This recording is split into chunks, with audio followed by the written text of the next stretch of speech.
So this is a cross section of heart. Okay, upper part of the atrium ಏನಿರುತ್ತಲ್ಲ, atrium ಮತ್ತೆ ಈ ಅಯೋರ್ಟಾ ಅದನ್ನೆಲ್ಲ cut ಮಾಡಿದ್ರೆ ಯಾವ ರೀತಿ ಕಾಣಿಸುತ್ತೋ ಆ ರೀತಿ ಫ್ರಮ್ ಅಬೋವ್ ಇಂದ ವ್ಯೂ ಕೊಟ್ಟಿದ್ದಾರೆ ಇದನ್ನ. So it's a animated view. ಇದರಲ್ಲಿ it's like half of the atrium. Okay, half of the atrium ನ ಕಟ್ ಮಾಡ್ಬಿಟ್ಟಿದ್ರೆ ಮೇಲ್ಗಡೆಯಿಂದ ಅನ್ನೋ ತರ ಇಲ್ಲಿ ಕಾಣ್ತಾ ಇದೆ. ಸೊ ಏನೇನ್ ಕಾಣುತ್ತೆ ತರ ಕಟ್ ಮಾಡಿದ್ರೆ ಅಂದ್ರೆ, so there will be visibility of bicuspid valve, okay, tricuspid valve, then aortic valve, pulmonary valve. Okay, ನೋಡಿ ಅಯೋರ್ಟಿಕ್ ವ್ಯಾಲ್ಯೂ ಪಲ್ಮನರಿ ವ್ಯಾಲ್ಯೂಗೆ ಮೂರ್ ಫ್ಲಾಪ್ಸ್ ಇದೆ, ಟ್ರೈಕಸ್ವಿಡ್ ವ್ಯಾಲ್ಯೂಗೂ 3 ಫ್ಲಾಪ್ಸ್ ಇದೆ, ದೆನ್ ಮಿಟ್ರಲ್ ವ್ಯಾಲ್ಯೂಗೆ 2 ಫ್ಲಾಪ್ಸ್ ಇದೆ, 2 flaps. Okay, so valvular diseases of heart ಅಂದ್ರೆ in any of these valves. Okay, ಈ ವ್ಯಾಲ್ವ್ಸ್ ಅಲ್ಲಿ ಯಾವ್ದ್ರಲ್ಲಾದ್ರೂ ಏನಾದ್ರೂ ಈ ಫ್ಲಾಪ್ಸ್ ಮೂವ್ಮೆಂಟ್ ಅಲ್ಲಿ ಇಶ್ಯೂ ಇದ್ರೆ, ಅಥವಾ ಈ ಸರೌಂಡಿಂಗ್ ಟಿಶ್ಯೂ ಇರುತ್ತಲ್ಲ, ಈ ಸರೌಂಡಿಂಗ್ ಟಿಶ್ಯೂ ನಲ್ಲಿ ಏನಾದ್ರು ಸಮಸ್ಯೆ ಇದ್ರೆ, ಅಥವಾ ಈ ಓಪನಿಂಗ್ ಅಂಡ್ ಕ್ಲೋಸಿಂಗ್ ಅಲ್ಲಿ ಸರಿಯಾಗಿ ಕ್ಲೋಸ್ ಆಗ್ತಾ ಇಲ್ಲ, ಸರಿಯಾಗಿ ಓಪನ್ ಆಗ್ತಾ ಇಲ್ಲ ಅಂತ ಏನಾದ್ರು ಸಮಸ್ಯೆ ಇದ್ರೆ, then there will be some diseases, some issues. So ಏನಕ್ಕೆ ಇಶ್ಯೂ ಬರುತ್ತೆ ಅಂದ್ರೆ, ಇಮ್ಯಾಜಿನ್ ಇಲ್ಲೊಂದು ಬೈಕಸ್ವಿಡ್ ವ್ಯಾಲ್ವ್ ಇದೆ, ಇದು ಒಂದಕ್ಕೊಂದು ಕರೆಕ್ಟಾಗಿ ಕ್ಲೋಸ್ ಆಗ್ಲಿಲ್ಲ ಅಂದ್ರೆ ಈ ತರ ಓಪನ್ ಇರೋದು ಈ ತರ ಕ್ಲೋಸ್ ಆಗ್ಲಿಲ್ಲ ಅಂದ್ರೆ, ಓಕೆ, ಸೊ ಈ ತರ ಓಪನ್ ಆಗ್ಬೇಕು, ಕ್ಲೋಸ್ ಆಗ್ಬೇಕು, ಓಪನ್ ಆಗ್ಬೇಕು, ಕ್ಲೋಸ್ ಆಗ್ಬೇಕು. So it opens but it doesn't close properly. ಈ ತರ ಸ್ವಲ್ಪ ಕ್ಲೋಸ್ ಆದ್ಮೇಲೆ ಈ ತರ ಎಲ್ಲಾದ್ರೂ ಸ್ವಲ್ಪ ಗ್ಯಾಪ್ ಇತ್ತು ಅನ್ಕೊಳ್ಳಿ, ಈ ತರ. So what that causes back flow of blood. So that is called regurgitation of blood. Okay, ಅದನ್ನ ಮಿಟ್ರಲ್ ರಿಗರ್ಜಿಟೇಷನ್ ಅಂದ್ರೆ, ಯೂಶಲಿ ಮಿಟ್ರಲ್ ವ್ಯಾಲ್ ಅಲ್ಲಿ ರಿಗರ್ಜಿಟೇಷನ್ ಆಗ್ತಕ್ಕಂಥ ಚಾನ್ಸಸ್ ಜಾಸ್ತಿ ಇರುತ್ತೆ. ಮಿಟ್ರಲ್ ವ್ಯಾಲ್ ರಿಗರ್ಜಿಟೇಷನ್ ಅಂತಾರೆ. ಅದು ಒಂದು ತರದ ಕಂಡೀಷನ್ ಆದ್ರೆ, ಇನ್ನೊಂದು ತರದ ಕಂಡೀಷನ್ ಏನಂತ ಅಂದ್ರೆ ದಿಸ್ ಒನ್ ಟ್ರೈಕಸ್ವಿಡ್ ವ್ಯಾಲ್ವ್ ಮತ್ತೆ ಅಯೋಟಿಕ್ ರಿಗರ್ಜಿಟೇಷನ್. ಯೂಶಲಿ ಅಯೋಟಾದಲ್ಲಿ ಮತ್ತೆ ಮಿಟ್ರಲ್ ವ್ಯಾಲ್ವ್ ಅಲ್ಲಿ ಹೆಚ್ಚಿಗೆ ರಿಗರ್ಜಿಟೇಷನ್ ಕಾಣಿಸುತ್ತೆ. ಮತ್ತೆ ಈ ಬೇರೆ ವ್ಯಾಲ್ವ್ಸ್ ಅಲ್ಲಿ, ಟ್ರೈಕಸ್ವಿಡ್ ವ್ಯಾಲ್ವ್ಸ್ ಅಲ್ಲಿ ಆಗಿರ್ಬೋದು, ಅಥವಾ ಈ ಬ್ಲೂ ಕಲರ್ ಅಲ್ಲಿ ಇದೆಯಲ್ಲ, ಇದು ಪಲ್ಮನರಿ ವ್ಯಾಲ್ವ್ಸ್. ಸೊ ಇದ್ರಲ್ಲೆಲ್ಲ ಪಲ್ಮನರಿ ಸ್ಟೀನೋಸಿಸ್, ಅಯೋಟಿಕ್ ಸ್ಟೀನೋಸಿಸ್ ಮತ್ತೆ ಟ್ರೈಕಸ್ವಿಡ್ ಸ್ಟೀನೋಸಿಸ್ ಅಂತ ಸ್ಟೀನೋಸಿಸ್ ಆಗ್ತದೆ. ಸ್ಟೀನೋಸಿಸ್ ಅಂದ್ರೆ ನ್ಯಾರೋಯಿಂಗ್ ಆಗೋದು. ಈ ಏನು ವ್ಯಾಲ್ಯೂ ಈಗ ಇದ್ರಲ್ಲಿ ನೋಡಿದ್ರೆ ಇಷ್ಟು ದೊಡ್ಡದಾಗಿದೆಯಲ್ಲ, that will become smaller, okay, narrowed. So ಆ ತರದ್ದು ಡಿಸೀಸಸ್ ನ ನಾವು ವ್ಯಾಲ್ವುಲಾರ್ ಡಿಸೀಸಸ್ ಆಫ್ ಹಾರ್ಟ್ ಅಂತೀವಿ. Okay, what we call valvular diseases of heart. Okay, so heart ನ ವ್ಯಾಲ್ವ್ಸ್ ಅಲ್ಲಿ ಇರ್ತಕ್ಕಂಥ ಡಿಸೀಸಸ್ ಅಂತ. ಸೊ ಅದ್ರ ಬಗ್ಗೆ ನಾವು ಇವತ್ತು ಡಿಸ್ಕಸ್ ಮಾಡ್ತೀವಿ.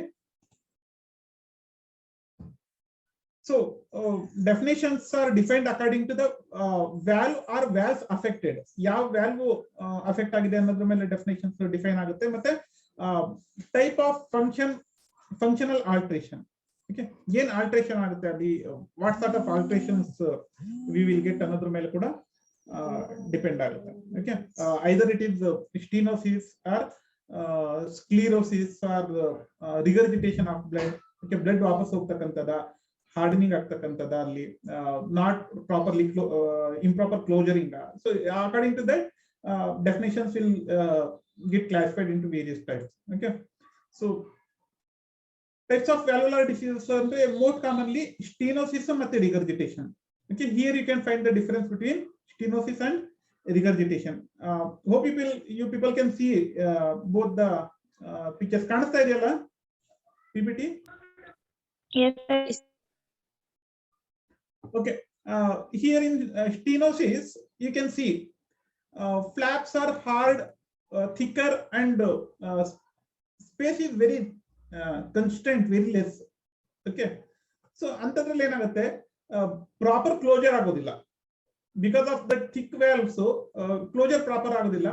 So that is called stenosis. Or narrowing ಆಗುತ್ತೆ, ಬ್ಲಡ್ ಫ್ಲೋ ಹೆಚ್ಚಿಗೆ ಸಫಿಷಿಯಂಟ್ ಆಗಿ ಬ್ಲಡ್ ಫ್ಲೋ ಆಗೋದಿಲ್ಲ. ಓಪನ್ ಆದ್ರೂ when heart contracts blood flow will not be sufficient. ಈಸಿಯಾಗಿ ಸ್ಮೂತ್ ಆಗಿ ಬ್ಲಡ್ ಫ್ಲೋ ಆಗೋದಿಲ್ಲ. ಒಂಥರ ಎಲ್ಲಾದ್ರೂ ಪೈಪ್ಗಳಲ್ಲಿ ಕಟ್ಕೊಳ್ಳುತ್ತಲ್ಲ, ಆ ತರ ಇದು. Stenosis is like obstruction by the tissue itself. Okay, valve doesn't open at all, or some forms congestion. Okay, it's a sort of congestion. So blood passes through narrow space. Okay, adana stenosis antara. Okay, regurgitation andre valve doesn't close properly. Okay valve clean ಆಗಿ close ಆಗೋದಿಲ್ಲ, so ಏನಾಗುತ್ತೆ back flow ಆಗುತ್ತೆ blood. Okay one direction ಅಲ್ಲಿ ವಾಪಸ್ ಹೋಗುತ್ತೆ. Okay for example ಇಲ್ಲೇನಾಗ್ತಾ ಇದೆ, ಹಿಂಗೆ ಬರ್ಬೇಕಾದ್ರೆ ವ್ಯಾಲ್ವ್ ಕರೆಕ್ಟ್ ಆಗಿ ಓಪನ್ ಆಗ್ತಾ ಇಲ್ಲ, ಹಂಗಾಗಿ ಕರೆಕ್ಟ್ ಆಗಿ ಎಂಟ್ರಿ ಆಗ್ತಾ ಇಲ್ಲ blood. Okay so that is congestion. So ಇಲ್ಲೇನಾಗ್ತಾ ಇದೆ, ಬಂದಿದ್ದು ಮತ್ತೆ ರಿವರ್ಸ್ ಹೋಗ್ತಾ ಇದೆ, ರಿಗರ್ಜಿಟೇಷನ್ ಆಗಿ. ಸೊ ಇನ್ನೊಂದು ಪಿಕ್ಚರ್ ಅಲ್ಲಿ. So these are the two type of issues, stenosis and regurgitation. ಅರ್ಥ ಆಯ್ತಾ ಸ್ಟೀನೋಸಿಸ್ ಮತ್ತೆ regurgitation? Yes sir. Okay Sudha ಯಾಕೆ ಬಂದಿಲ್ಲ?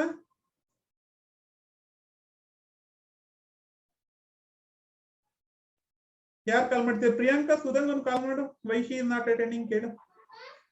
Yes sir. ಹಾ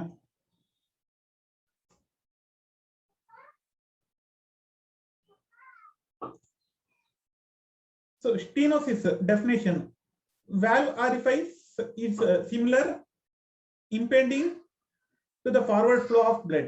Okay, valve orifice ತುಂಬಾ ಸ್ಮಾಲರ್ ಇರುತ್ತೆ, impending ಅಂದ್ರೆ obstruction ಕಾಸ್ ಮಾಡ್ತಿರುತ್ತೆ to the forward flow of blood. So that is stenosis. Okay, it creates a pressure gradient. Okay, ಅಂದ್ರೆ for example ventricle ಇಂದ blood pump ಆಗ್ತಾ ಇದೆ ಅಂದ್ರೆ ವೆಂಟ್ರಿಕಲ್ ಇಂದ ಅಯೋರ್ಟಾಗೆ ಪಂಪ್ ಆಗ್ಬೇಕಾದ್ರೆ ಪ್ರೆಷರ್ ಗ್ರೇಡಿಯಂಟ್ ಕ್ರಿಯೇಟ್ ಮಾಡುತ್ತೆ, ಅಥವಾ ಏಟ್ರಿಯಂ ಇಂದ ವೆಂಟ್ರಿಕಲ್ ಗೆ, ರೈಟ್ ಏಟ್ರಿಯಂ ಇಂದ ರೈಟ್ ವೆಂಟ್ರಿಕಲ್ ಗೆ ಫ್ಲೋ ಆಗ್ತಾ ಇದೆ. ಸೊ ರೈಟ್ ಏಟ್ರಿಯಂ ಅಲ್ಲಿ ಪ್ರೆಸ್ ಮಾಡ್ತಾ ಇದೆ, ಬಟ್ ರೈಟ್ ವೆಂಟ್ರಿಕಲ್ ಬರಕ್ಕೆ ಸಫಿಷಿಯಂಟ್ ಸ್ಪೇಸ್ ಇಲ್ಲ. Okay so that's sort of regurgitation. Okay sorry stenosis. So that is valvular stenosis. Regurgitation is incomplete closure of the valve. Okay, valve leaflets results in backflow of blood. Okay, that's the two definitions.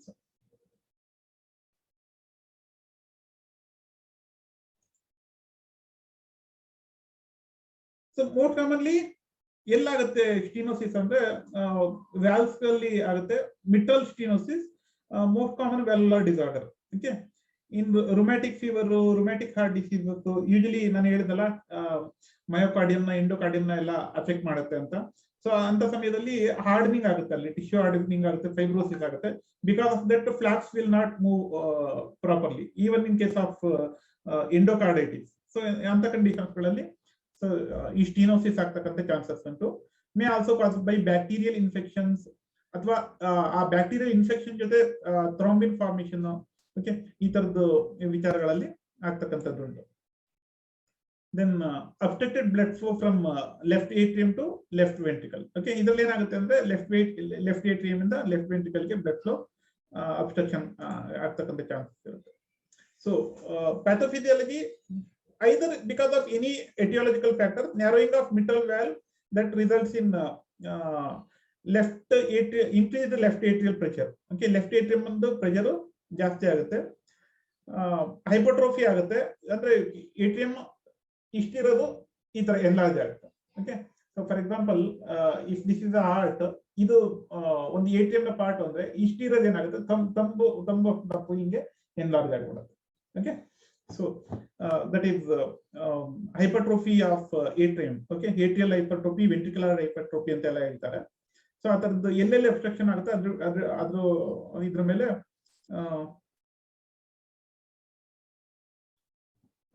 Depend ಆಗುತ್ತೆ. Okay pulmonary pressure, then due to increase pulmonary pressure pulmonary congestion ಆಗುತ್ತೆ. So that ultimately leads to decreased cardiac output, decreased gas exchange. Okay oxygen ಮತ್ತೆ ಇದು carbon dioxide exchange ತುಂಬಾ ಕಮ್ಮಿ ಆಗುತ್ತೆ, impair ಆಗುತ್ತೆ. That ultimately results in dyspnoea, fatigue, tachycardia, tachypnoea. So ಈ ತರದೆಲ್ಲ issue ಎಲ್ಲ ಆಗ್ತಾ ಹೋಗುತ್ತೆ. ದೆನ್ ಬ್ಯಾಕ್ ಫ್ಲೋ ಆದ್ರೆ ಬ್ಲಡ್ ರಿವರ್ಸ್ ಹೋಗುತ್ತೆ.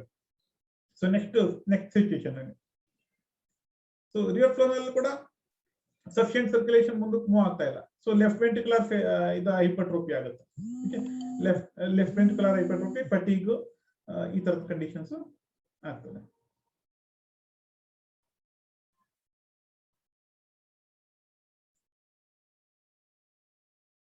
Clinical manifestations. ಸೊ ಎಕ್ಸರ್ಷನಲ್ ಡಿಸ್ನಿಯಾ ಅಂದ್ರೆ ಎಲ್ಲರೂ ಓಡಾಡ್ಬೇಕಾದ್ರೆ ಎಕ್ಸರ್ಸೈಸ್ ಮಾಡ್ಬೇಕಾದ್ರೆ ತುಂಬಾ ಡಿಸ್ನಿಕ್ ಆಗ್ತಾರೆ, ಇದಾಗುತ್ತೆ. ಫಟಿಗ್, ಪ್ಯಾಲ್ಪಿಟೇಷನ್ಸ್, loud hard sounds. Okay, especially S1 ಇರುತ್ತಲ್ಲ, that will be very louder. Okay, loud first hard sound, low pitched diastolic murmur. Okay, ಅಂದ್ರೆ ಈ ಪೈಪ್ ಎಲ್ಲಾದ್ರೂ ಲೀಕ್ ಆಗ್ಬಿಟ್ಟು ನೀರು ವಾಪಸ್ ಹೋಗ್ಬೇಕಾದ್ರೆ ಅದು ಎಲ್ಲಾದ್ರೂ ನೀರಿರೋ ಜಾಗಕ್ಕೆ ಸರ್ರ ಅಂತ ಹೊಡಿತಾ ಇದ್ರೆ ನಿಮ್ಗೊಂದು ಸೌಂಡ್ ಬರುತ್ತೆ. ಸೊ ಆ ತರದ ಸೌಂಡ್ ನ ಮರ್ಮರ್ ಸೌಂಡ್ ಅಂತಾರೆ. So same type of sound can be heard in this. Okay, low pitched diastolic murmur sound. ನೀರು ವಾಪಸ್ ಹೋಗ್ಬೇಕಾದ್ರೆ ಹೆಂಗೆ ಗಿಜ್ ಅಂತ ಒಂದು ಸೌಂಡ್ ಬರುತ್ತಲ್ಲ, ಆ ತರದ್ದು ಮರ್ಮರ್ ಸೌಂಡ್ ಬರುತ್ತೆ. So that will be heard during S1 and S2, ಅಥವಾ ಎಕ್ಸ್ಟ್ರಾ ಸೌಂಡ್ಸ್ ಆಗಿರ್ಬೋದು, ಎಕ್ಸ್ಟ್ರಾ ಹಾರ್ಡ್ ಸೌಂಡ್ಸ್ ಅಂತ ಹೇಳ್ತೀವಲ್ಲ ಆ ತರ. S3 and during S1 S2 ಅಂದ್ರೆ S1 ಸೌಂಡ್ ಕೊಡಲ್ಲ, S2 ಸೌಂಡ್ ಕೊಡಲ್ಲ, ಅದ್ರ ಮಧ್ಯದಲ್ಲಿ S3 ಸೌಂಡ್ ಆಗಿ ರೆಕಗ್ನೈಸ್ ಆಗುತ್ತೆ, ಅಂದ್ರೆ ಥರ್ಡ್ ಸೌಂಡ್ ಆಗಿ ರೆಕಗ್ನೈಸ್ ಆಗುತ್ತೆ. ಇದು ತುಂಬಾ ಸ್ಲೋ ಇರುತ್ತೆ. ಬೆಲ್ಲಲ್ಲಿ ಇದನ್ನ ಐಡೆಂಟಿಫೈ ಮಾಡಬಹುದು, ಡಯಾಫ್ರಾಗಮ್ ಅಲ್ಲಿ ನೋಡ್ಲಿಕ್ಕೆ ಆಗೋದಿಲ್ಲ. ಸುಧಾ, ಇದು ಸ್ಕ್ರೀನ್ ಶಾಟ್ಸ್ ತಕ್ಕೋ. ನಾನು ಯೂಶಲಿ ಕಂಪ್ಯೂಟರ್ ಕ್ಲಾಸಸ್ ತಗೊಂತೀನಿ, ಹಂಗಾಗಿ ನಾನು ಸ್ಕ್ರೀನ್ ಶಾಟ್ ತಗೊಳಕ್ ಬರ್ತಾ ಇಲ್ಲ. So take A screen shot and always post it in the group. Okay? Yes, sir.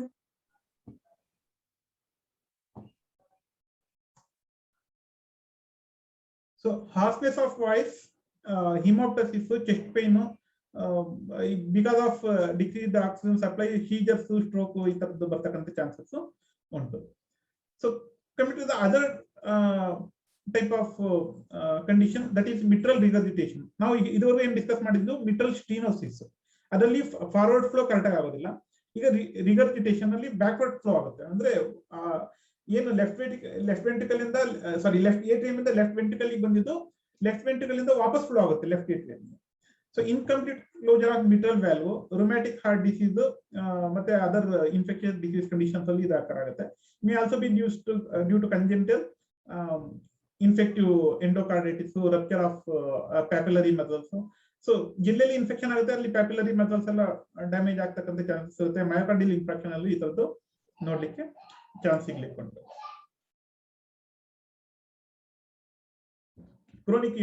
Chronic rheumatic heart disease, mitral valve prolapse, ischaemic papillary muscle dysfunction. Okay, ischaemia ಆಗ್ಬಿಟ್ಟು papillary muscles ಸರಿಯಾಗಿ ಕೆಲಸ ಮಾಡಿಲ್ಲ ಅಂದ್ಬಿಟ್ಟು muscles ಅಂದ್ರೆ ಪ್ಯಾಪಿಲರಿ ಮಸಲ್ಸ್ಗೂ ಆ ಫ್ಲಾಪ್ಸ್ಗೂ ಒಂದು Threads ತರ ಸಣ್ಣದಾಗಿ ಇದು ಕನೆಕ್ಟ್ ಆಗಿರುತ್ತೆ ಟಿಶ್ಯೂ. ಸೊ ಅದು ಏನಾಗುತ್ತೆ, ಕರೆಕ್ಟ್ ಕ್ಲೋಸ್ ಆಗ್ಲಿಕ್ಕೆ ಬಿಡೋದಿಲ್ಲ. ಪ್ಯಾಪಿಲರಿ ಮಸಲ್ಸ್ ಸ್ಮೂತ್ ಆಗಿ ಫಂಕ್ಷನ್ ಆಗೋದಿಲ್ಲ. ಸೊ ಪ್ಯಾಪಿಲರಿ ಮಸಲ್ಸ್ ಹೆಂಗಿರ್ತವೆ ಅಂದ್ರೆ, for example this is cut ಮಾಡಿರೋ ಕಾರ್ಡ್, ಇದು ವೆಂಟ್ರಿಕ್ಯುಲರ್ ಚೇಂಬರ್ ಅಂದ್ಕೊಂಡ್ರೆ ಪ್ರತಿಯೊಂದು ಮಸಲ್ ಟಿಶ್ಯೂ ಇಂದ ಈ ಗೆರೆಗಳಿದೆಯಲ್ಲ ಈ ಕೈನಲ್ಲಿ, each and every line will represent a papillary muscles. ಅಂದ್ರೆ ಆ ಈಚ್ ಪ್ಯಾಪಿಲರಿ ಮಸಲ್ಸ್ ಇಂದ ಒಂದೊಂದು ಸ್ಟ್ರಿಂಗ್ ಆ ಫ್ಲಾಪ್ಸಿಗೆ ಹೋಗಿ ಅಟ್ಯಾಚ್ ಆಗಿರುತ್ತೆ ಇಲ್ಲಿ. ಸೊ ಇಲ್ಲಿ ಫ್ಲಾಪ್ಸಿಗೆ ಹೋಗಿ ಅಟ್ಯಾಚ್ ಆಗಿರುತ್ತೆ. ಸೊ ಆ ಫ್ಲಾಪ್ಸಿಗೆ ಇದು ಅಟ್ಯಾಚ್ ಆಗಿರುತ್ತೆ. ಈ ಮಸಲ್ ಸ್ಮೂತ್ ಆಗಿ ಎಕ್ಸ್ಟೆನ್ಷನ್ ರಿಲ್ಯಾಕ್ಸೇಷನ್ ಆದ್ರೆ ಮಾತ್ರನೇ ಆ ಫ್ಲಾಪ್ಸ್ ಕ್ಲೋಸ್ ಆಗ್ಲಿಕ್ಕೆ ಆಗೋದು. ಸೊ ಅವು ಯಾವಾಗ ಈ ಪ್ಯಾಪಿಲರಿ ಮಸಲ್ಸ್ ಎಲ್ಲ ಇನ್ಫೆಕ್ಷನ್ ಇಂದ ಕರೆಕ್ಟ್ ಆಗಿ ಮೂವ್ ಆಗೋದಿಲ್ವೋ, ಸೊ ಆ ಫ್ಲಾಪ್ಸ್ ಕ್ಲೋಸ್ ಆಗೋದಿಲ್ಲ. ಓಕೆ, ಸೊ ಅಂತ ಕಂಡೀಷನ್ಸ್ ಅಲ್ಲಿ ನಾವೇನಂತೀವಿ, ರಿಗರ್ಜಿಟೇಷನ್ ಕಂಡೀಷನ್ಸ್ ಅಂತೀವಿ. ಕರೆಕ್ಟ್ ಕ್ಲೋಸ್ ಆಗೋದಿಲ್ಲ, ಆಲ್ಸೋ ವಾಪಸ್ ಇದು ಬ್ಲಡ್ ವಾಪಸ್ ಸಿರ್ರ್ ಅಂತ ವಾಪಸ್ ಬರುತ್ತೆ. ಸೊ ಕ್ಲಿನಿಕಲ್ ಮ್ಯಾನಿಫೆಸ್ಟೇಷನ್ಸ್, ಫಟಿಗ್ ವೀಕ್ನೆಸ್ ಇದ್ದೇ ಇರುತ್ತೆ, decreased gas exchange, exertional dyspnea, cough, pulmonary congestion, palpitations due to alterations in circulation. Okay, right-sided heart failure. Okay, distended venous edema, distended veins, ascites, hepatomegaly. ಅಂದ್ರೆ superior inferior vena cava ಕರೆಕ್ಟಾಗಿ blood ಬರೋದೇ ಇಲ್ಲ. So ಅಂತ conditions ಎಲ್ಲ ಇದರಲ್ಲಿ ಆಗ್ತಕ್ಕಂಥದ್ದುಂಟು. ಆಸ್ಕಲ್ಟೇಷನ್ ಅಲ್ಲಿ high pitched systolic murmur ಇರುತ್ತೆ. Okay, so high pitched systolic murmur sound ಇರುತ್ತೆ ಈ ಕಂಡೀಷನ್ ಅಲ್ಲಿ. ಸೊ ಮಿಟ್ರಲ್ ರಿಗರ್ಜಿಟೇಷನ್ ಅಲ್ಲಿ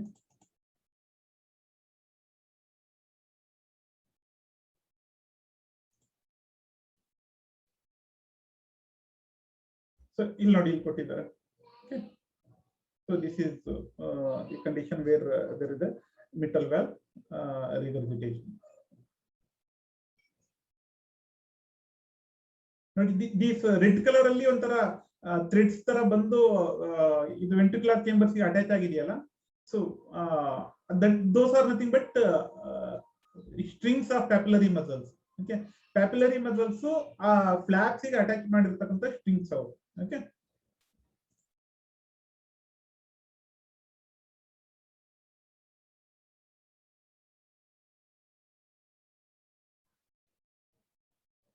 ಸೊ ಅದರ್ ಕಾಸಸ್ ಏನಕ್ಕೆ ಈ ತರ ಆಗುತ್ತೆ ಅಂದ್ರೆ some of the other causes like ನಾನು ಬೇಸಿಕ್ ಏನ್ ಕಾಸಸ್ ಹೇಳಿದ್ದೆ ಅದು ಕಾಮನ್ ಆಗಿ ಇದ್ರಲ್ಲೂ ಇರುತ್ತೆ. Other causes may include inherited connective tissue disorders, enlargement of ventricles, okay, ಅಂದ್ರೆ ವೆಂಟ್ರಿಕ್ಯುಲರ್ ಹೈಪರ್ಟ್ರೋಫಿ ಅಂತ ಅಂದಲ್ಲ, ಸೊ ಆ ತರದ ಕಂಡೀಷನ್ ಅಲ್ಲಿ ಆಗ್ತಕ್ಕಂಥದ್ದುಂಟು.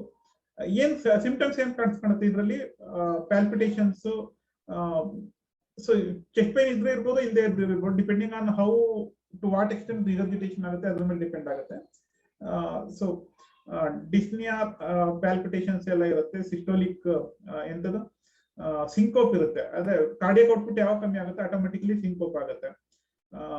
ಏಕೆಂದ್ರೆ ಬ್ಲಡ್ ವಾಪಸ್ ರಿಗರ್ಜಿಟೇಟ್ ಆಗಿ ಲೆಫ್ಟ್ ಏಟ್ರಿಯಂ ಹೊರಟೋದ್ರೆ, ಸೊ ಲೆಫ್ಟ್ ವೆಂಟ್ರಿಕಲ್ ಇಂದ ಅಯೋರ್ಟಾ ಪಂಪ್ ಆಗೋ ಬ್ಲಡ್ ಅಮೌಂಟ್ ಕಮ್ಮಿ ಆಗೋಗುತ್ತೆ.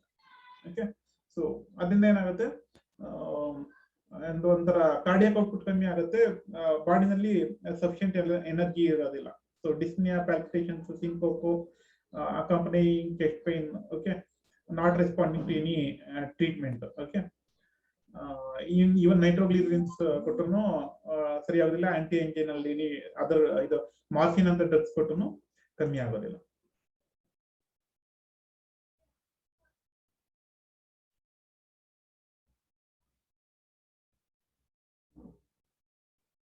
ಸೊ ಇದೇ ತರ ಕಂಡೀಷನ್ಸ್ ಅಯೋಟಾದಲ್ಲಿ ಆದ್ರೆ ಅಯೋಟಿಕ್ ಸ್ಟೀನೋಸಿಸ್ ಅಂತೀವಿ. Okay, when the same condition occurs at aortic valve, okay, ಅದನ್ನ ನಾವು ಅಯೋಟಿಕ್ ಸ್ಟೀನೋಸಿಸ್ ಅಂತೀವಿ, ಅಂದ್ರೆ ನ್ಯಾರೋಯಿಂಗ್ ಆಗ್ತಕ್ಕಂಥದ್ದು.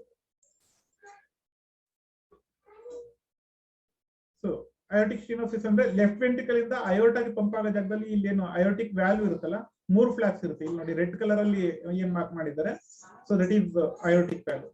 ಓಕೆ, ಸೊ ಅಲ್ಲಿ ಏನಾದ್ರು ತುಂಬಾ ಇದು width of that aortic valve ಕಮ್ಮಿ ಆದ್ರೆ ಅದನ್ನ ಸ್ಟೀನೋಸಿಸ್ ಅಂತ ಕರಿತೀವಿ. ಓಕೆ, ಸೊ ಕಂಜೆನಿಟಲ್ ಆಗಿರ್ಬೋದು, ರುಮ್ಯಾಟಿಕ್ ಫೀವರ್ ಇಂದ ಆಗಿರ್ಬೋದು. ಓಕೆ, ಇದು main ಎಟಿಯಾಲಜಿಕಲ್ factors.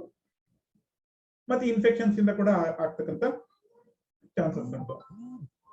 So ಪ್ಯಾಥೋಫಿಸಿಯಾಲಜಿ same like ಯಾವುದು Mittal stenosis.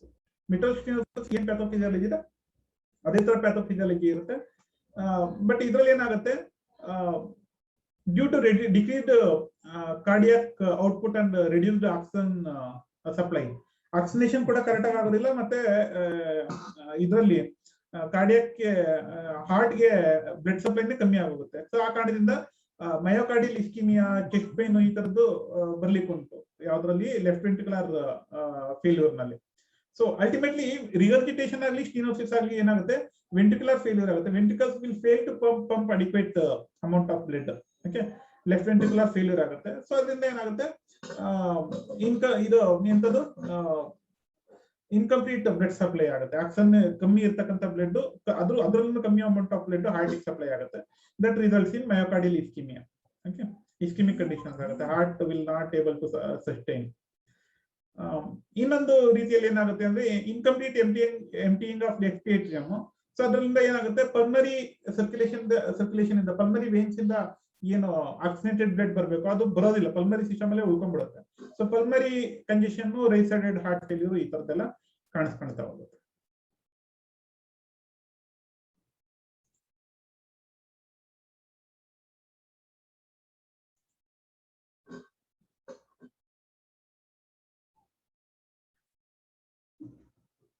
So clinical manifestations ಹೆಚ್ಚು ಕಮ್ಮಿ ಸೇಮ್ ಹಾರ್ಟ್ ಫೇಲ್ಯೂರ್ ಏನ್ ಕ್ಲಿನಿಕಲ್ ಮ್ಯಾನಿಫೆಸ್ಟೇಷನ್ಸ್ ಇರುತ್ತೆ ಅದೇ ಕ್ಲಿನಿಕಲ್ ಮ್ಯಾನಿಫೆಸ್ಟೇಷನ್ಸ್ ನೋಡ್ತಾ ಹೋಗಿ. ಫಟೀಗು, ಎಕ್ಸರ್ಷನಲ್ ಡಿಸ್ನಿಯಾ, ಚೆಸ್ಟ್ ಪೇನ್, ಆಂಜಿನಾ ಇರುತ್ತೆ. ಎಕ್ಸರ್ಷನಲ್ ಸಿಂಕೋಪ್ ಇರುತ್ತೆ, ಅಂದ್ರೆ ತುಂಬಾ ಏನಾದ್ರು ಬಿಸಿಲಲ್ಲಿ ಬಂದ್ರೆ, ನಡೆದಾಡ್ಕೊಂಡು ಬಂದ್ರೆ, ಕೆಲಸ ಮಾಡಿದ್ರೆ ಸುಸ್ತಾಗೋದು, ಜ್ಞಾನ ತಪ್ಪಿಡೋದು, ನಿಂತಿದ್ದಾಗ ವೈಲ್ ಸ್ಟ್ಯಾಂಡಿಂಗ್ ಈ ತರ ಆಗ್ತಕ್ಕಂಥ ಚಾನ್ಸಸ್ ಇರುತ್ತೆ. ದೆನ್ ವೀಕ್ನೆಸ್, ಆರ್ಥೋಪ್ನಿಯಾ ಅಂದ್ರೆ ಸ್ಟ್ಯಾಂಡಿಂಗ್ ಅಲ್ಲಿ ನಿಂತಿದ್ದಾಗ ಉಸಿರಾಡಕ್ಕೆ ಕಷ್ಟ ಆಗುತ್ತೆ. Okay, pulmonary oedema, signs of right sided heart failure ಎಲ್ಲ ಇದರಲ್ಲಿ ಕಾಣಿಸ್ಕೊಳ್ತಾ ಹೋಗುತ್ತೆ. ಆಸ್ಕಲ್ಟೇಷನ್ ಅಲ್ಲಿ ಹಾರ್ಶ್ ರಫ್ ಇದು ಮರ್ಮರ್ ಸೌಂಡ್ ಕೇಳ್ತದೆ, ಒಂಥರ ಹೈ ಪಿಚ್ ಸೌಂಡ್ ಕೇಳ್ತಲ್ಲ, ಹಾರ್ಶ್ ಅಂಡ್ ರಫ್ ಇರುತ್ತೆ ಅದು. ನೀರು ಫೋರ್ಸ್ಫುಲ್ ಆಗಿ ಯಾವ್ದಾದ್ರು ಒಂದು ಪೈಪ್ ಇಂದ ಬರ್ಬೇಕಾದ್ರೆ ಒಂಥರ ಸೌಂಡ್ ಬರುತ್ತಲ್ಲ, ಆ ಟೈಪ್ ಅಲ್ಲಿ ಡಲ್ ಸೌಂಡ್ ಇರುತ್ತೆ, ಅಷ್ಟು ಇದು ವಿಗರಸ್ ಇರಲ್ಲ, ಡಲ್ ಸೌಂಡ್ ಇರುತ್ತೆ.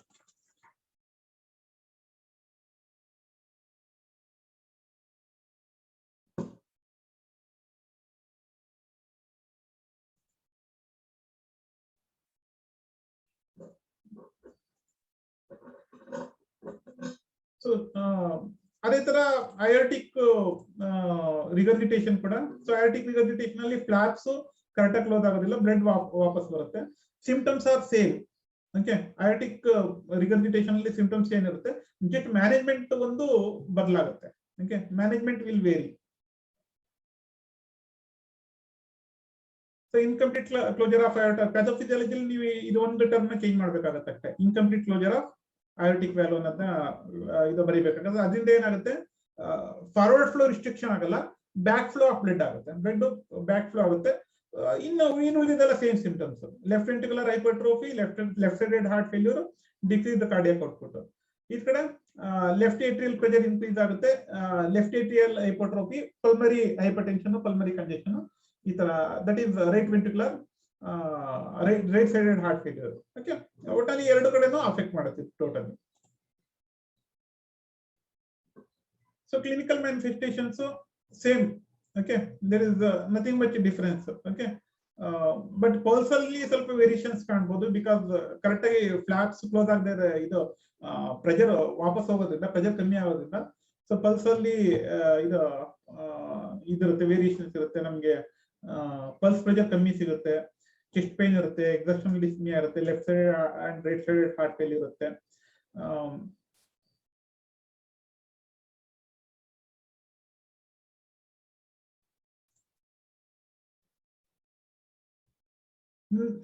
Tricuspid stenosis, so usually occurs together with aortic or mitral stenosis. Okay, aortic stenosis ಆಗಿರ್ಬೋದು, mitral stenosis ಆಗಿರ್ಬೋದು. ಸೊ ಅಂತ ಕಂಡೀಷನ್ಸ್ ಜೊತೆ ಇದನ್ನು ಇರ್ಲಿಕ್ಕೆ ಚಾನ್ಸ್ ಉಂಟು. ಯಾಕಂದ್ರೆ ಇನ್ಫೆಕ್ಷನ್ ಒಂದ್ ವ್ಯಾಲ್ಗೆ ಅಫೆಕ್ಟ್ ಮಾಡುತ್ತೆ, ಇನ್ನೊಂದು ವ್ಯಾಲ್ಗೆ ಅಫೆಕ್ಟ್ ಮಾಡಲ್ಲ ಅಂತ ಹೇಳ್ಬಿಟ್ಟು ಡಿಫ್ರೆನ್ಶಿಯೇಟ್ ಮಾಡೋದಿಲ್ಲ. When infection occurs, especially romantic fever ತರದ ಇನ್ಫೆಕ್ಷನ್ಸ್ ಆದ್ರೆ ಎಲ್ಲಾ ಕಡೆ ಇಡೀ ಹಾರ್ಟ್ ಅಲ್ಲಿ ಅಫೆಕ್ಟ್ ಮಾಡ್ತದೆ. ಸೊ ಹಂಗಾಗಿ ಸೊ ಅಂತ ಕಂಡೀಷನ್ಸ್ ಅಲ್ಲಿ ಇದು ಎರಡು ವ್ಯಾಲ್ವ್ಸ್ ನ ಅಫೆಕ್ಟ್ ಮಾಡ್ಲಿಕ್ಕೆ ಉಂಟು. ಸೊ ನಾನು ಏನು ಡೆಫಿನೇಷನ್ಸ್ ಅವು ಕೇಳಿದೆ, ಅಯೋಟಿಕ್ ಸ್ಟೆನೋಸಿಸ್ ಏನ್ ಹೇಳಿದೆ ಅಥವಾ ಬೇರೆ ಸ್ಟೆನೋಸಿಸ್ ಕೇಳಿದೆ, ಅದೇ ತರ ಇದ್ರಲ್ಲೂ ಇದು ಡೆಫಿನೇಷನ್ಸ್ ಬರ್ತವೆ. ಯೂಶಲಿ ಕ್ಲಿನಿಕಲ್ ಮ್ಯಾನಿಫೆಸ್ಟೇಷನ್ಸ್ ಕೂಡ ಬರ್ತವೆ. Okay,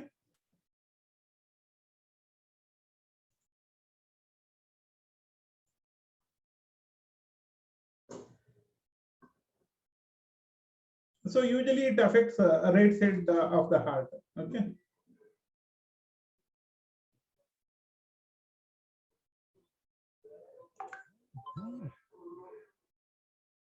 so clinical manifestations may not produce major symptoms. Moderate to severe conditions idre, regurgitation idre, activity with activity exertions ಜಾಸ್ತಿ ಆದಂಗೆಲ್ಲ ಸಿಂಪ್ಟಮ್ಸ್ ಕಾಣಿಸ್ಕೊಳ್ತಾ ಹೋಗುತ್ತೆ. ಯೂಶಲಿ ನಾನು ಹೇಳಿದ್ನಲ್ಲ, ಹಾರ್ಟ್ ಫೇಲ್ಯೂರ್ ನಲ್ಲಿ ರೈಟ್ ಸೈಡೆಡ್ ಹಾರ್ಟ್ ಫೇಲ್ಯೂರ್ ಆದಾಗ ಏನಾಗುತ್ತೆ, systemic circulation ಅಲ್ಲಿ ಸಿಂಪ್ಟಮ್ಸ್ ಕಾಣಿಸ್ಕೊಂತ ಹೋಗುತ್ತೆ ಅಂತ ಅನ್ನಲ್ಲ. ಆತರ entire systemic Venus return correct ಆಗೋದಿಲ್ಲ, ಸ್ವೆಲ್ಲಿಂಗ್, ಎಡಿಮಾ, ಇದು ಫೀಟ್ ಆಂಕಲ್ ಎಲ್ಲ ಸ್ವೆಲ್ ಆಗೋದು, ದಪ್ಪ ಆಗೋದು, ಫ್ಲೂಯಿಡ್ ಅಕ್ಯುಮುಲೇಷನ್ ಆಗೋದು, ಅಸೈಟಿಸ್ ಆಗೋದು. ಸೊ ಈ ತರದ್ದು ಸಿಂಪ್ಟಮ್ಸ್ ಇದರಲ್ಲಿ ಕಾಣಿಸ್ಕೊಂತ ಹೋಗುತ್ತೆ.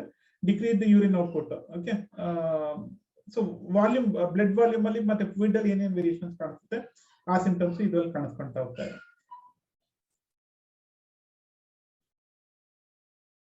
ಸೊ ಪಲ್ಮರಿ ವ್ಯಾಲ್ವ್ ಸ್ಟೆನೋಸಿಸ್ ಅಲ್ಲೂ ರೈಟ್ ವೆಂಟ್ರಿಕ್ಯುಲರ್ ಹೈಪರ್ಟ್ರೋಫಿ ಆಗುತ್ತೆ. ಪಲ್ಮರಿ ವ್ಯಾಲ್ವ್ ಸ್ಟೆನೋಸಿಸ್ ಅಂದ್ರೆ right ventricle should work very hardly. So right ventricular hypertrophy ಆಗುತ್ತೆ. ಸೊ ಅದರಿಂದ ಸೇಮ್ ಬ್ಲಡ್ ವಾಲ್ಯೂಮ್, ಇದು ಪಲ್ಮರಿ ಸರ್ಕ್ಯುಲೇಷನ್ ಗೆ ಅಡಿಕ್ವೇಟ್ ಬ್ಲಡ್ ವಾಲ್ಯೂಮ್ ಹೋಗೋದಿಲ್ಲ, ಆಕ್ಸಿಜನೇಷನ್ ಕರೆಕ್ಟ್ ಆಗಿ ಆಗೋದಿಲ್ಲ. Okay, harsh systolic murmur, systolic ಎರಡಲ್ಲೂ ಅಷ್ಟೇ, ಐದರ್ ಅದು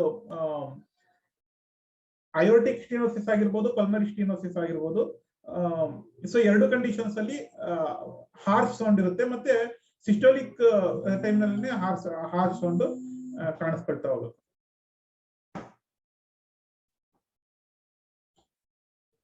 ಫಟಿಗು, dyspnoea, cyanosis, poor weight gain, okay, then failure to thrive. Usually infants ಅಲ್ಲಿ ಏನಾದ್ರು ಆದ್ರೆ ಅವ್ರು ಇದು ಮಕ್ಕಳು ಬದುಕೋದೇ ಕಷ್ಟ. ಸೊ ಹೆಪಟೋಮೆಗಾಲಿ, ಅಸೈಟಿಸ್, ಎಡಿಮಾ, ನಾನು ಹೇಳಿದಲ್ಲ ಅವೇ ಸಿಂಪ್ಟಮ್ಸ್ ರಿಪೀಟ್ ಆಗುತ್ತೆ ನೋಡಿ. ಸೊ ಅದಕ್ಕೋಸ್ಕರ ನಾನು ಅವತ್ತು ನಾಲೆಜ್ ಕೊಟ್ಟಿದ್ದು ನಿಮ್ಗೆ. ಬೇಸಿಕ್ ನಾಲೆಡ್ಜ್ ಹೆಂಗೆ ನೀವು ಡಿಸೈಡ್ ಮಾಡ್ಕೋಬೇಕು ಅಂದ್ರೆ, ರೈಟ್ ಸೈಡೆಡ್ ಹಾರ್ಟ್ ಫೇಲ್ಯೂರ್ ಆದ್ರೆ ಏನ್ ಸಿಂಪ್ಟಮ್ಸ್ ಬರುತ್ತೆ, ಲೆಫ್ಟ್ ಸೈಡೆಡ್ ಹಾರ್ಟ್ ಫೇಲ್ಯೂರ್ ಆದ್ರೆ ಏನ್ ಸಿಂಪ್ಟಮ್ಸ್ ಬರುತ್ತೆ ಅನ್ನೋದನ್ನ ನೀವು ಬೈಫರ್ಕೇಶನ್ ಮಾಡಿ ಇಟ್ಕೊಂಡ್ಬಿಟ್ರೆ, ಸೊ ಸಿಂಪ್ಟಮ್ಸ್ ಬರಿಬೇಕಾದ್ರೆ ಈ ಯಾವೇ ಕಂಡೀಷನ್ಸ್ ಬಂದ್ರು ಸಿಂಪ್ಟಮ್ಸ್ ಬರಿಬೇಕಾದ್ರೆ it will be dead easy. Okay, very easy ಆಗ್ಬಿಡುತ್ತೆ ಈ ತರದ conditions. So diagnosis, history, physical examination, echocardiogram, Doppler. So coming to the management, so prophylactic antibiotic therapy. So wherever there is issues, ಏನ್ infectious issue ಇದೆ, so ಅಲ್ಲಿ infection ಆಗದಂಗೆ antibiotic therapy ಕೊಡ್ಲೇಬೇಕಾಗುತ್ತೆ. If patient is having signs of heart failure, okay, should be treated first with vasodilators, okay, beta blockers, diuretics, ಇದನ್ನ treat ಮಾಡಬೇಕಾಗುತ್ತೆ. Low sodium diet in case fluid accumulation ಆಗಿದೆ, so low sodium diet ಎಲ್ಲ prescribe ಮಾಡಬೇಕಾಗುತ್ತೆ. Anti ಅಂದ್ರೆ diuretics administrate ಮಾಡಬೇಕಾಗುತ್ತೆ. Anticoagulant therapy ಕೊಡ್ಬೇಕಾಗುತ್ತೆ. Usually ಎಲ್ಲಿ in case of embolism, obstruction, stenosis ಏನಾದ್ರು ಆದ್ರೆ ಅಲ್ಲಿ ಕ್ಲಾಟ್ ಕಟ್ಕೊಂಡು ಫುಲ್ ಕಂಪ್ಲೀಟ್ ಆಗಿ ಬ್ಲಾಕ್ ಆಗದಂಗೆ ಇರ್ಲಿ ಅಂತ ಹೇಳ್ಬಿಟ್ಟು ಆಂಟಿಕೋಗ್ಯುಲೆಂಟ್ ಥೆರಪಿನ ಕೊಡ್ಬೇಕಾಗತ್ತೆ. Okay, surgical interventions, percutaneous transluminal balloon valvuloplasty. Okay, percutaneous ಅಂದ್ರೆ ಥ್ರೂ ದ ಸ್ಕಿನ್, ಟ್ರಾನ್ಸ್ಲ್ಯುಮಿನಲ್ ಅಂದ್ರೆ ಥ್ರೂ ದ ಬ್ಲಡ್ ವೆಸಲ್ಸ್. ಪರ್ಕ್ಯುಟೇನಿಯಸ್ ಟ್ರಾನ್ಸ್ಲ್ಯುಮಿನಲ್ ಅಂದ್ರೆ through the skin, through the blood vessels we will reach the heart. Okay, there what we will do, balloon valvuloplasty. Balloon ನ use ಮಾಡ್ಕೊಂಡು valves ನ correct ಮಾಡ್ತೀವಿ. ಅರ್ಥ ಆಗ್ತಾ ಇದೆಯಲ್ವಾ students? Yes, sir. Yes, sir. Okay, percutaneous ಅಂದ್ರೆ through the skin. Okay, for example usually ಈ iliac artery ಇರುತ್ತಲ್ಲ, ಆ ಇಲಿಯಾಕ್ ಆರ್ಟ್ರಿ ಕಡೆಯಿಂದನೋ ಇಲಿಯಾಕ್ ವೇನ್ ಇಂದನೋ ಇಲ್ಲಾದ್ರೂ ಅಪ್ರೋಚ್ ಮಾಡ್ತಾರೆ. So usually if they want to reach right sided heart chamber, so they can easily access through iliac vein. Okay, ಯಾಕೆಂದ್ರೆ ಸೀದಾ inferior vein ಹಾಕಿ ಇನ್ಫೀರಿಯರ್ ವೇನ್ ಒಳಗಡೆ ಎಂಟ್ರಿ ಆದ್ರೆ they can approach right atrium and right ventricle. Okay, ಅಲ್ಲಿ surgery ಮಾಡ್ಲಿಕ್ಕೆ ಅನುಕೂಲ ಆಗುತ್ತೆ. So if they want to approach left sided heart, for example aortic valve ಆಗಿರ್ಬೋದು, ಸೊ ಬೇರೆ ಕಡೆ ಎಲ್ಲಾದ್ರು, then they have to go through iliac artery. ಗೊತ್ತಾಯ್ತಲ್ಲ? So ಇಲ್ಲಿ depending upon the area of surgical interventions ನಾವು ಆರ್ಟ್ರಿ ಮುಖಾಂತರನೇ entry ಕೊಡ್ಬೋದು ಅಥವಾ ವೇನ್ ಮುಖಾಂತರನು ವೆಂಟ್ರಿ ಕೊಡ್ಬೋದು. ಓಕೆ, ಸೊ ಥ್ರೂ ದೋಸ್, ಅದಕ್ಕೋಸ್ಕರ ಅಲ್ಲಿ ನಾವು ಪರ್ಟಿಕ್ಯುಲರ್ಲಿ ಇದು ಆರ್ಟೀರಿಯಲ್ ಕೆಟರೈಸೇಷನ್ ಅಥವಾ ವೀನಸ್ ಕೆಟರೈಸೇಷನ್ ಅಂತ ಹೇಳ್ತಾನೆ ಇಲ್ಲ. We are only telling percutaneous transluminal. Lumen ಅಂದ್ರೆ ಯಾವ್ದಾದ್ರು ಒಂದು ಬ್ಲಡ್ ವೆಸಲ್ ಆಗಿರ್ಬೋದು. Through lumen will go and will do balloon valvuloplasty.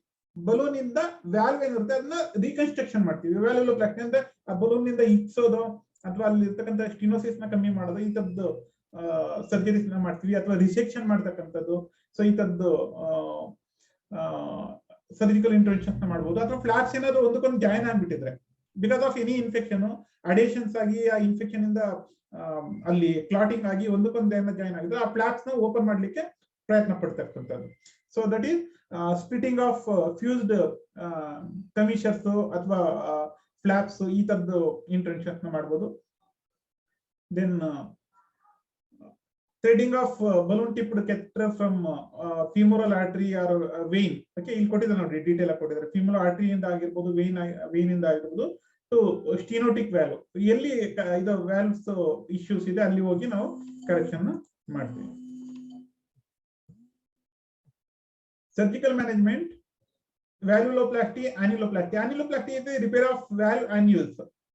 Okay, junction of valve leaflets. ಎರಡು ವ್ಯಾಲ್ವ್ ಲೀಫ್ಲೆಟ್ಸ್ ನ ಜಂಕ್ಷನ್ ಅಲ್ಲಿ ಏನಾದ್ರು ಅಬ್ಸ್ಟ್ರಕ್ಷನ್ ಆಗಿದೆ ಅಲ್ಲಿ ರಿಪೇರಿ ಮಾಡ್ತಕ್ಕಂಥದ್ದು.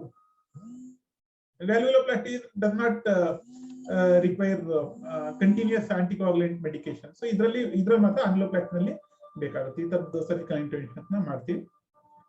ಓಕೆ, ಕಾರ್ಡೋಪ್ಲಾಕ್ಟಿನಲ್ಲಿ ಏನಾದ್ರು ಪ್ಯಾಪಿಲರಿ ಮಸಲ್ಸ್ ಮತ್ತೆ that chords of that papillary muscles attaching to flaps, so ಅದ್ರಲ್ಲಿ ಏನಾದ್ರು ಇಶ್ಯೂಸ್, ಆ ಥ್ರೆಡ್ಸ್ ಅಂತ ಹೇಳಿದ್ನಲ್ಲ ಅದ್ರಲ್ಲಿ ಏನಾದ್ರು ಇಶ್ಯೂಸ್ ಇದ್ರೆ ಅದು ಶಾರ್ಟ್, ಇದು ಇನ್ಫೆಕ್ಷನ್ ಆಗುತ್ತೆ, ಲೆಂತ್ ಶಾರ್ಟ್ ಅನ್ ಆಗಿದ್ರೆ ಸೊ ಅದನ್ನ ಸರ್ಜಿಕಲ್ ಕರೆಕ್ಷನ್ ಮಾಡೋದು.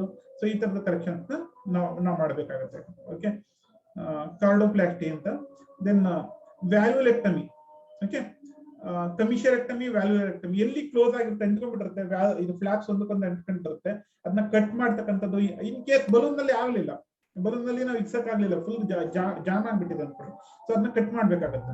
ಓಕೆ, ಸೊ ಅದನ್ನ ವ್ಯಾಲ್ಯುಲೆಕ್ಟಮಿ ಅಥವಾ ಕಮಿಷರ್ ಆಟಮಿ ಅಂತಾರೆ. ಕಮಿಷರ್ ಅಂದ್ರೆ ಎಲ್ಲಿ ಕಮಿಷರ್ ಆಗಿರುತ್ತೆ, ಅದು ಕ್ಲೋಸ್ ಆಗಿರುತ್ತೆ, ಅದನ್ನ ಆಟಮಿ ಮಾಡೋದು, ಓಪನ್ ಮಾಡ್ತಕ್ಕಂಥದ್ದು. ಓಕೆ, ಸೊ ಇದ್ರ ಮುಖಾಂತರ ನಾವು ಸರ್ಜಿಕಲ್ ಕರೆಕ್ಷನ್ಸ್ ನ ಮಾಡ್ಬೋದು.